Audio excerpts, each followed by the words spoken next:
اول پشت ما خانیه که نویه دیزاینه که نویه تازه هاتی دروست کرن لیبلی بطالا و کسک تدانینه او پرسیاره یا که ام بو بر سواوه هاتنه باجار سلیمانیه دبیجن لیوی باجاری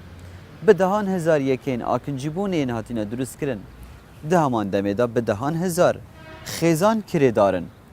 او پرسکه دوی ام بر سوی بزانن بو چی خواست لسر یکین آکنجیبون نینه کو کری دار جی ده زورن خانین بطال جی ده همان دمیداد زورن و چاوان امی بکاربن ریه و برهنری جی دروست کرنا یکه که آکنجیبونه یا زیده جی خواسته بدین سکتره که دیه آبوری حتی که هم دلیوین کاری جی دروست ببین هم داهاته ما بهز ببید هم بکاربین خزان خواه بجی و جیانوان بهز بکین و باشتر بکین حتی که دوان اپارتمان دادا یان بکرن یان بکاربن کریاوان بدن و تیدا بجین بو برسه واوه امیل باجار سلیمانیه لداویا برنامه خواهش کراکن خیر بین بو برنامه آبور ازم بختیار عبدالعزیزی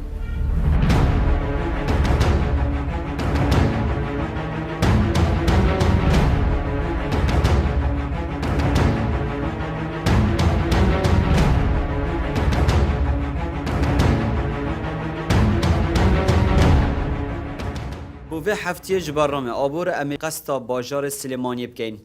بحثا یکین آکنجی بونه امی دوی برنامه دهن دکبر سوال سرهند پرسیارم پیدا بکن بریا کو ام بچنا باجار سلیمانی دوی ام بزانن بو چی جه همو شاروچکین دنین باشور کردستانه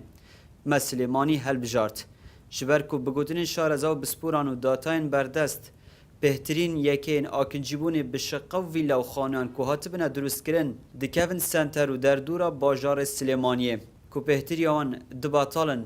نکری چی تیونه نجه خلک سیویل کارینه و که خیزان مفایجه ورگرن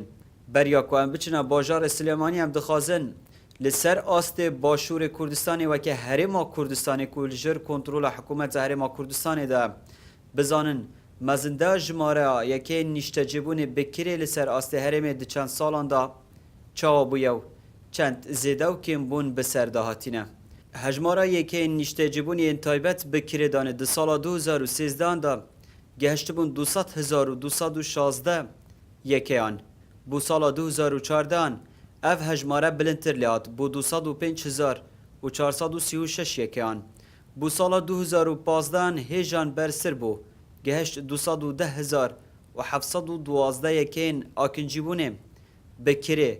دبردست بن لباشور کردستان که هاتبنا دروست کرن جه همو سکتر و بوارکان جه آلیه همو لعنکی و که هاتبنا دروست کرن بو سال 2016 هجمار هیجان بلندتر لحات لینه گهشت گوپید که خواه 216,068 یکی هاتن تومار کرن بو سال 2017 گوپید که تومار کرنا یکین آکنجیبونی لباشور کردستان ین بردست گهشتن 221,383 یکی آن بو سال 2018 ده بیشبینی کرن که اف هجماره هاتی تومار کرن و که جماره که پیوایی هیجان برستر لیبه بگه 226,661 یکی آن بگشتی که خلق دکاره مفایجه ورگرن بو بردامیدان جیان آخواه دناوان یکان داوکه کره لباشور کردستان پشتی سال 2003 قناغه که نو جبو تومار کرنه لسر خواسته ده هر بیاو سکتر اکیداد هاتا روژه و هاتا نوا بازاری ایدی هر تشتکی خواست لسر زیده بو به طایبت او سکترین گریدای به خوشگذرانی خلکی و یک جوان بواران که هندک جی شارزا بسپوران دیبیجن گهشته و قناغه که بیجن سکتر هندک دیبیجن بدویه که جی سکتر اکی بو گهاندنا خدمت گزاریان بو خلق و حوالاتیان دبیجنوان یکین آکنجی بونه بو چی بوی هجمارا مزن یا نچا ورکری پشتی سال 2003 اف خواستا مزن لسر یکین آکنجی بونه دروز بو اونها گهشته چه قناغ و راسته او بینه بشک جسکتره و برآنینه یانجینه دستوای سالی 2003 که من ناوینیم الانفجار في الدخل يعني تقينويكي جولة دهاتها هدواي أوي كعراق صدام رخاو بودجي كردستان دان راو باريكي باش دو دصالي هات هريمي كردستان ديارة وبرهنا كان هەم ناوخۆ هەم زۆرێکیش بەشێکی باشی لەو بەرهێنانەکانی حکوومەت ڕووی کردە کەرتی خانوبەرە. دیارە پێش 2023 لە هەرێمی کوردستاندا کەم و کورتێکی زۆر هەبوو لە دابینکردنی خانوبەرەی شیا و گونجاو و بۆ ژیانی مرۆڤ بە شێوازی چ لەسەر نەخشەوەیدا دیزایانی نوێی خان و ئەمانە هەتا دوایی. بەڵام ئەمە هۆکارێکی تریش لە 16 زیاتری ڕێژەیەوە بەرهێنان لە 16 ڕێژەیەوە بەرهێنان کە لە ساڵی 2006ەوە تا 2000 کۆتایی 15 نزیکی 41 میلیارد دلار بووە لە 16 بۆ خانوبەرە بووە. ئەم قەبارە گەورەیە لەوە بەرهێنان بە بێبوونی پلانێکی پێشوەخت تەنها لەسەر ئەوەی کە پێشبینی هەڵا کە تەنها دەسهاتی خێرا قازانجی خێرا ئەگەڕێتەوە فعلن کەرتی خانوبەرە دەساتێکی خێرا و قازانجی خێرا ئەگەڕێتەوە بۆ بەرهێن ئەو هەموو بڕەپارە گەورەی خراە کەرتی بیناسازی و تەلارسازیەوە کە ئێستا لە شاری سلێمانی دڵنیاتانەکەم چەندین خان و شقە و ئەپارتمان و ڤێلا هەیە کە کەسی تیانە و چۆڵە تێگەشتی چۆڵە لەبەر ئەوەی ئێستا خستنە ڕووی خانوبەرە زۆر زیاترە لەو لە قەبارەی خواست لەسەر خانوبەرە کە ئەمە وای کردووە جاران پێش 2014 تا 13 ئەوانش شتێکە بوو پیان دەگوت پێشەکی وەرەگیرا لە خانوێ بە پێش مەسەڵەن سکری ساڵێک پێشوەخت وەرەگیرا ئێستا لە سلێمانیدا چەند خانوت دەوێت بڕۆ بیگرێ بکرێ بێ ئەوەی پێشەکی مانگێکیش بدەیت دەنگەڵ لەگەڵ تحقیق بووندا کرێکە وەرەگیرێ کەواتە ئەمە نیشانەیەکی گەورەی ئەوەیە کە خستنە ڕوو کە بە بەرنامەش نەبوو کەواتە تۆ پارەیەکی زۆر ڕۆژۆتە بەرهێنانێکەوە کە ئەمڕۆ هیچ نەکەڵکی هەیە وە قازانجێکیشی ئەبەخشێ نەکەڵکێک نە قازانجێکە بەخشێ نە بە هاوڵاتی نە بە خاوەنی و بەرهێنانەکە نە بەوانش کە خاوەنی ئەپارتمان و شتەکانن نیشتە جێبوون وەکو جەنابتە نەزانن لەسەر پێداویستی خەڵک بووە بە بەشێک لاوە بەرهێنان ئەگینا بۆ بەرهێنان خۆی بریتە لە 12 سێکتەر و نیشتە جێبوون بەشێکە لە سێکتەری خزمەتگوزاری بەڵام لەبەر ئەوەی خواستی زۆر و پێویستیکی زۆری خەڵکی کوردستان هەبوو بۆ یەکەی نیشتە جێبوون بۆیە دیارە وەکو سێکتەرێکی گرنگ کاری لەسەر کرا و توانرا ژمارەیەکی زۆر یەکەی نیشتە جێبوون دروست بکرێ کە ئەمە کاریگەری خۆی لەسەر ئەو با بڵین نرخ و کرێی خان و ئەو بابەتانەی کە لەسەر ژیانی خەڵکی گەورە بوون و توانایی ئەویان نەبوو یەکەی نیشتە جێبوون دابینکەن یا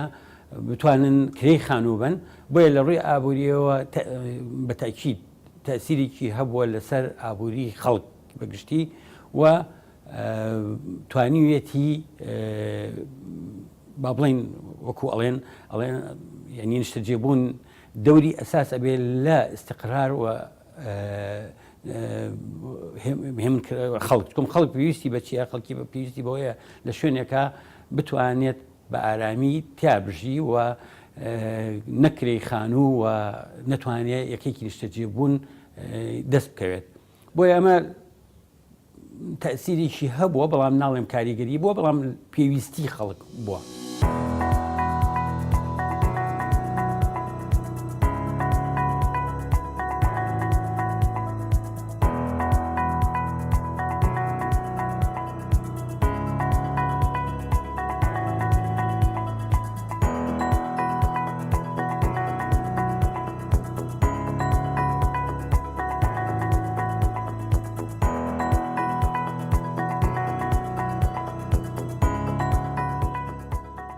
هشتان هجمارن ناوا باجار سلیمانی و کیکین آکنجیبون و هجمارا کریچیان و کریداران امید برنامه خوی آبور دا لداوی جوارا دیار کن حتی نها ماشکره نکرنه مزنده تمام جمارا خانویان که بکری لفی ولاتی هنه چاوان هجمار سال بو سال زیده و کم دبن هجمارا خانیان بو سال 2013 5135 خانی بون بو 2014 اف هجماره بلندتر لحاد گهشت 5215 خانویان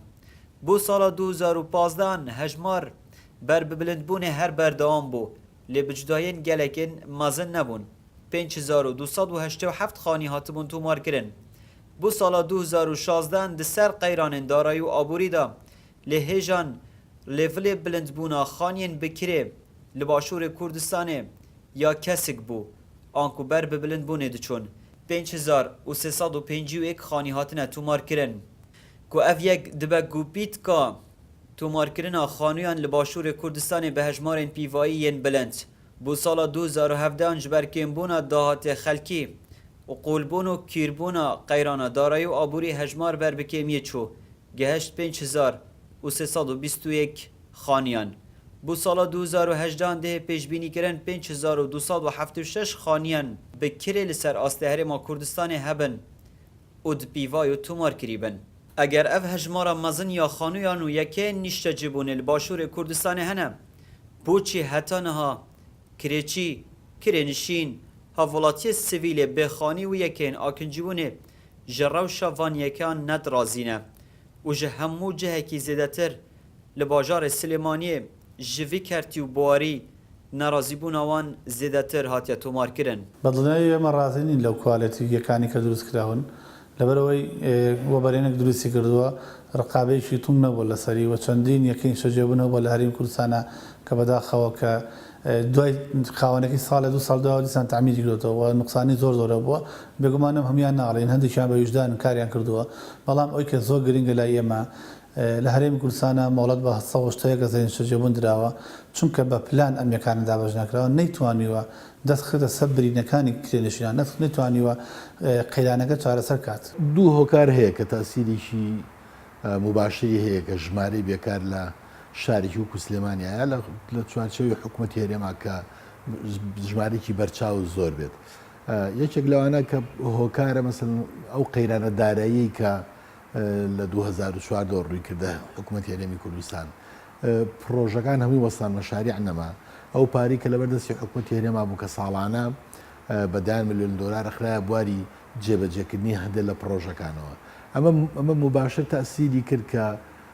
هەم کۆمپانیاکان بڕۆنەوە یا هەم کۆمپانیانی کە لە ناو شار مەحەلیان ئیش و کاریان نامێنەیە کە ئەمەتر تەسیرێکی مباشری هەیە کە خەڵک بێکار بێت و هیچ تواناو ئیمکانێتێک نەبێت لە حکوومەت بتوانە پرۆژە جێبەجێ بکات و خەڵکیی زۆر بە ژمارە ئیشی تیا بکەن ئەمە جانبێکی تریشان لە کوردستانە خوڵقێکمان دروست کرد ئەم حکوومەتی هەرێمەی خۆمان زیاتر خەڵکمان بەرەو ئیتیجاهی خەڵکیشی بەکاربەر برد ینی مستەهلیک ئەممان کردە مەعاش خۆرەتر لە هەموو جانبەکانی ژیانە خەڵک بۆ زەرورە کە تر مەعاشێکی بێ و حکوومەت پارەی نەوتە بەکاری هێنێت و بتوانێت خەڵک هەمووی موچە خۆر بێت ئەمە کارێکی خراپمان کرد کە زەربێکی گەورەمان لە جانبی کشت و کاڵە کارێکی وامان کرد کە عملیەی هجرە لە لادیەکانەوە بەرەو شار بێت خەڵک تەزەخۆم لە شارەکانە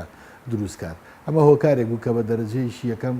ژمارەیەکی زۆر و لە عمرێکی کەم و کتوپڕیا کە ڕووکەنە شارەکانەوە بە دوای فرسی ترابگرن لە زمانێکا کە پارە هەبوو ئەمیشە چوە سەر بەڵام کە پارە نەما فعلەن ئێستا بینی ژمارەیەکی زۆر بەتاڵا هەیە کە کاری پێ ناکرێت ئەمە لەلایەک لایەکی تریشەوە ئێمە نەمانتوانی کارێکی وا بکەین بڵێ لە بواری خوێندنە زۆر هەنگاوی باشدا بەدایان جامیعات و ماحید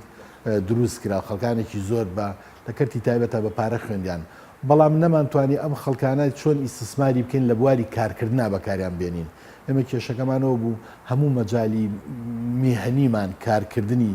دەستیمان ئێمال کرد تەنها خەڵکانێک پێ بگەێنە کە ئەکادیمی بن لەسەر مێز و کورسی دانیشن ئێژە هەموو فرسەیەش بۆ خەڵک نییە.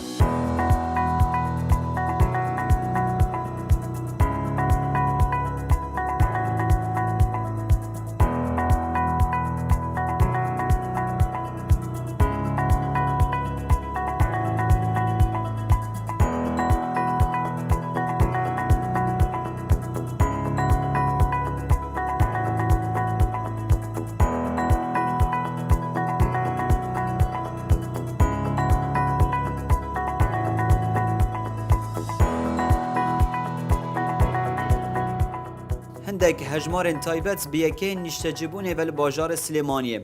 li Kurdistanê bi giştî زیدتر جهشتویک هزار یکین آکنجیبونه بشقه و ویله و خانوان هاتینه تومار کرن که با آوه که اکثر یا نه اکثر به هفکاری حکومت به در دزگاه و میکانیزمن فرمیدا. لباجار سلیمانی 41695 یکین نشته جبونه هاتینه تومار کرن که اف یکه بو خدمت خلک سویلن پیک هاتونه جخانویان ویلیان و شقیان. تنه لباجار سلیمانی زیدتر ج 33,000 خزان کرنشین هنه که اف هجمارا خزان کرنشین دیگل هجمارا یکین آکنجیبونه ین که هاتینه دروست کرن برسوا پرسیارامه رونتر دکن جبر که جداهی دنه برای یکین آکنجیبونه ین هاتینه دروست کرن لوی باجاری دیگل هجمارا کرچیان دو جمارین هفدجن گلک جداهی دناف ده هنه بو چیج آلیه که یکین آکنجیبونه به هجمارین گلکن مزن هنه ده همان دمه دا کرنشین به هجمارین گلکن مزن هنه ئێمە 11,184 یەکی نیشتە جێبوون لە ڕێگای سندوقەوە کەواتە و ئەم مانش لابێت لە 50,000 دلار واتە 5 دفتەر نرخەکانیان زیاتر نەبووە لەو ژێر ئەوە و لەلایەن حکوومەتەوە بە بڕی نیوەی پارەکەی هاوکاری کراون ژمارەیەکی زۆرە بێجگەلەوەش نزیکەی 25,000 یەکی نیشتە جێبوونی ئێمە لە ژێر 50,000 دلارەوەیە کە ئەم ژمارەیە بۆ خەڵکێکە کە بۆ کەم دەرامەت و بۆ هەموو خەڵکێک ئەبێ کە بتوانێت یەکی نیشتەبوونی دەستکەوێت بۆیە نرخەکان بەو شێوەیە نییە و نرخەکان دیارە هەر زروفێک ئێستا ئەگەر بیکەی لەوانەیە نرخی یەکەیە کەمتری تێ بچێ لەگەڵ ئەوەی کە کاتێک خواستی لەسەر بێ و کەرەستە گرانە بێ و دیارە ئەوانە هەمووی کاریگەری لەسەر کاتێک کە خوارد زۆرە بێ مەوادیش گرانە بێ بۆیە نرخی یەکەیەکی زیاد بێ بەڵام ئێمە ئەڵێن ناڵین لە 100 خواستی خەڵکی پڕ کردوێتەوە بەڵام من ئەڵێم لە 180 و زیاتر لە 180 بۆ 85 خواستی خەڵکی پڕ کردوێتەوە لە ڕووی کوالیتیەوە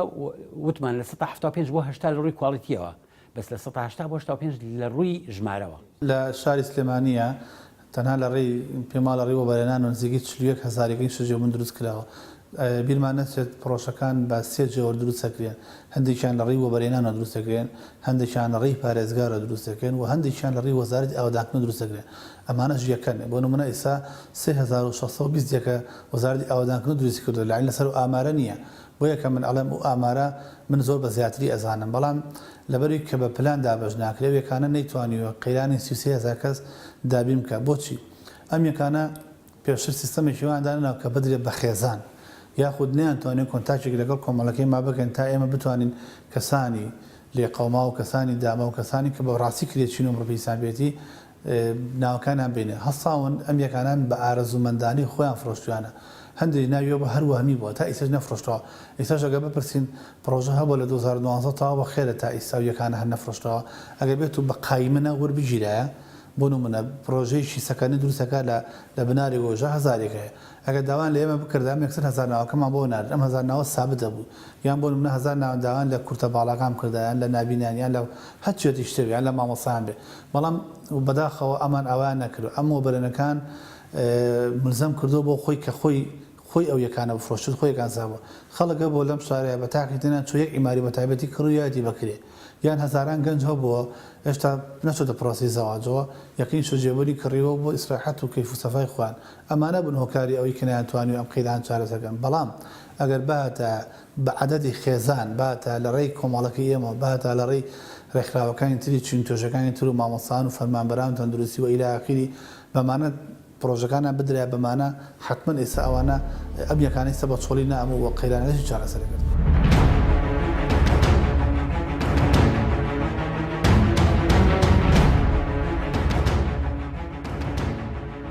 اف هجمارا مزن یا یکین آکنجبون الباجار سلیمانی هنم دیگل هجمارا مزن یا کرنشینان اگر بکین رجا جساده ج آکنجین وی باجاری دبنه چند جساده ج خلکی وی باجاری کرنشینن و امی بچه میکانیزمو بچه آوایک بکاربن زیدتر یا وان یکین آکنجبونه بخینه خدمت خلکی و خلکی بکشینه ناو بیو مرجی که او بخوا بکاربن کریا خو دوانیکان دا به دست بخن و بدن خادین وان حتی کو ژیانوان به ئاوەکە نۆرمال دناڤیەکان دا بەردەوام بە. بەپێی ئامارێکی مەسحێکی دایرەی ئاماری سلێمانی بەڕێوەبەتی ئاماری سلێمانی کە کراوە لە سلێمانی لە 16 خەڵک کرێتیە. مەرج نییە لە 1984کە هەمووی خاوەنی خانوو بێ هەیە لەگەڵ برای ئەژی هەیە لەگەڵ باوکی ئەژەیە لە قاتی سەرەوە لە ماڵی خزمێکیەتی و کرێ نادات یعنی کە تۆ کرێت نەدا کرێچینیت ئیتر بە جۆرە لە جۆرەکان ئەو یەکەی نیشتە جێبوونەی خۆتە ینی خزمێکتە هی کەسێکتە بەڵام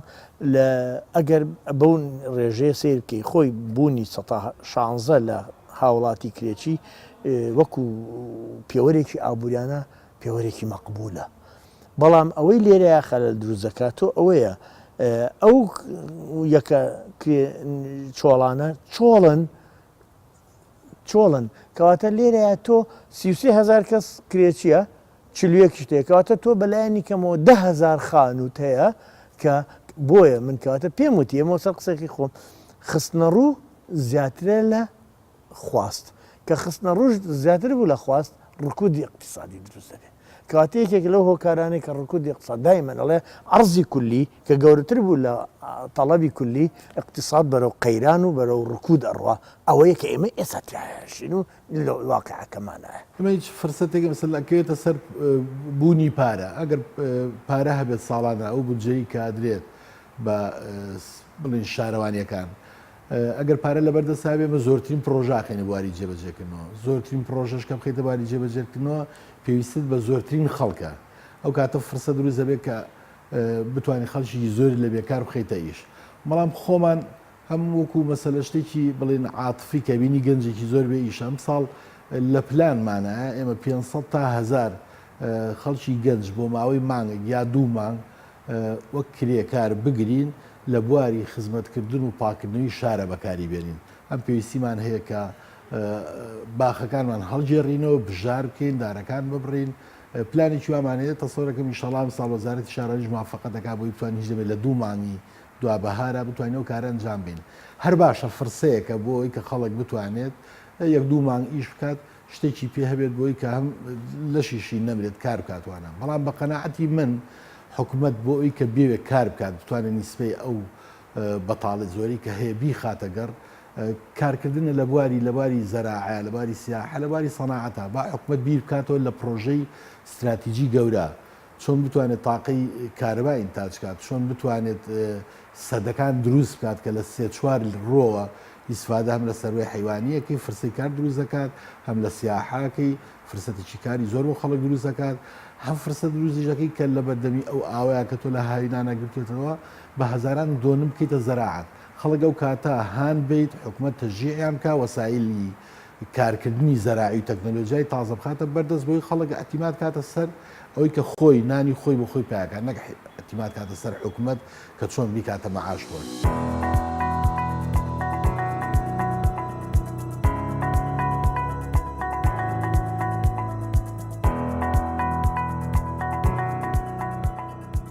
ئەو یەکێن ئاکینجیبوونەیەک ku li bajarê Silêmaniyê hatine drûstkirin bûne ketwarek û kesek nikare bigorît. Lê heta ku em serborekê ji van projeyan wergirin bû carên dahatû bizanin ka xala lawaziyê van projeyan di çi dabûye. Xelek çend ji razîbûya nînerên xelkî çi dibêjin. Hikûmet bûçî dawî biryara xwe bi rawastandina dana mûletan bi drûstkirina yekên akîncîbûnê derxist û hemahengiyeke temam di nêvbera sazî û dezgahên hikûmî û zanistî li Başûrê Kurdistanê hene heta ku bizanin li dîv bazarî çi sekterek pêdiviya zêdetir li ser rawistiyan hebît. بە دڵنیاییەوە زۆر پرۆژە بە کە کوالەتی خراپی تێدا بووە بە شێوازێکی وا کە من بینیمە سەقفی سانەی کەوتۆ خۆرە کەوتۆ بەسەر مناڵە بە پەلەگیانجانە قەسەخانە و بیرمانە چ بە سەدان پرۆژە هەر پێشوی هەر لە کاتی کارکردنیە بیناکە هەرەسیێنا و کرێکاری کوشتووە مانەمی خۆی دەلیلن کە بۆی ئەم یەکانە کە بە کوالێت دروست ناکرێن وەکوتر من چوومەتە پرۆژۆ بینیمە هەر پەنجەرەیان تیا دروست ناکردەوە بینیان چۆن پەنجەری تیا دروستکەن چوومەتە پرۆژەوە مهندسی تیا بووە تەلەبە بوو هێشتا تەخەڕوج نەکردو کۆمپانیەکە لەبەری بڕێ پارەی کەمتری باتێبانی کردو و لەسەر پرۆژەکەم خۆماگام لێ بە خەڵکی سعیکردن بۆ ئاگای لە پرۆژەکە نەبوو کە چۆنی کارێکە بیرمانە 22,000 خلیجی ئەندازیارمان هەیە لە هەرێمی کوردستانە بە تایبەتی لە شاری سلێمانیا زیاتر لە عادە دەشمانەیە بەڵام هەتا ئێستا بەڕێبەراتی وەبەرێنان پێم وایە لە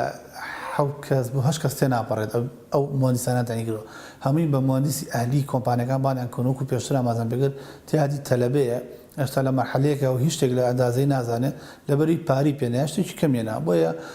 خەرەلەکان زۆرم بەڕاستی چکە ناکرێتەوە بەڕاستی لە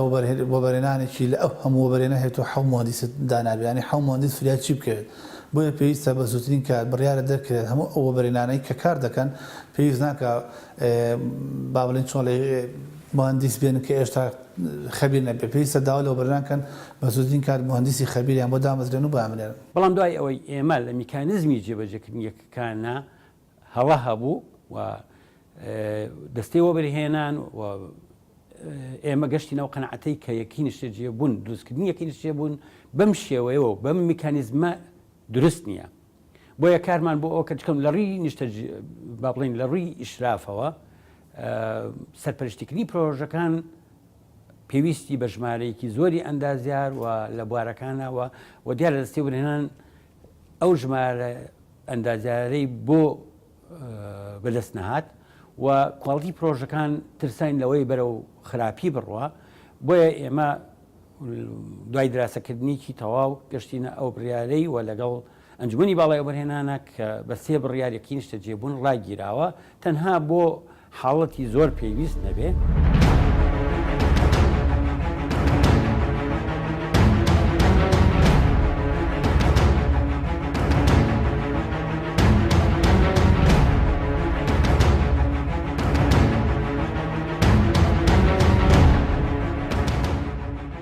دەنجام داویە بەرنامە ئابووریە و هەفتەیەش باژارە سلێمانیەیە بە تایبەت لەسەر